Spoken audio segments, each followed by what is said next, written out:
There is a reason people look at you and sense something different, something they can't quite name, because while they react to life, you observe it. While they rush to speak, you sit with thoughts that grow roots and depth and meaning.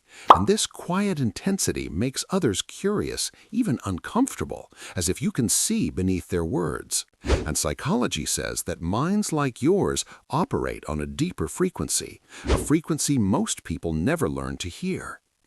You've probably felt this all your life, the strange distance between you and the world, not because you're disconnected, but because you're attuned into subtleties that others overlook. And your brain has a habit of slowing things down, breaking them apart, examining them from angles no one else considers. And research shows that deep thinkers process emotions and information through reflective pathways, which is why your silence is never empty. It is analysis, understanding, anticipation.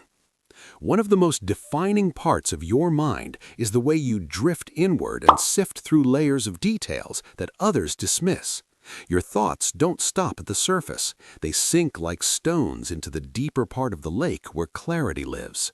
You replay conversations, not to torture yourself, but to decode tone, motive, sincerity. Psychology calls this cognitive exploration, the brain's habit of going beyond the obvious.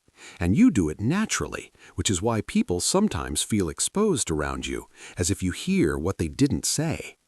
Another quiet truth about deep thinkers is your habit of stepping back from chaos instead of reacting. You don't withdraw because you're afraid. You withdraw because your brain requires space to sort through noise and emotion. And this creates a kind of peaceful distance, a detachment that lets you see patterns forming long before others notice them. Psychologists call this emotional regulation, and it explains why your calm presence unsettles people who rely on drama to validate themselves, while you rely on clarity to stay grounded. You also live with a constant stream of big questions, not dramatic ones, but fundamental ones, like why people behave the way they do, why certain memories stay stuck, why some emotions echo for years. This is metacognition, the mind examining itself, and it gives you a rare kind of awareness, a sense that everything connects and everything teaches.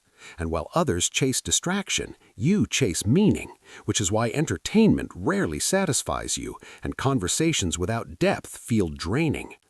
And because of this depth, your relationships tend to be fewer but stronger.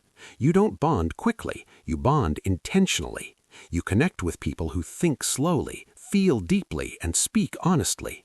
And when someone finally matches that wavelength, your loyalty becomes something unshakable, because your brain filters out shallowness before your heart ever gets involved.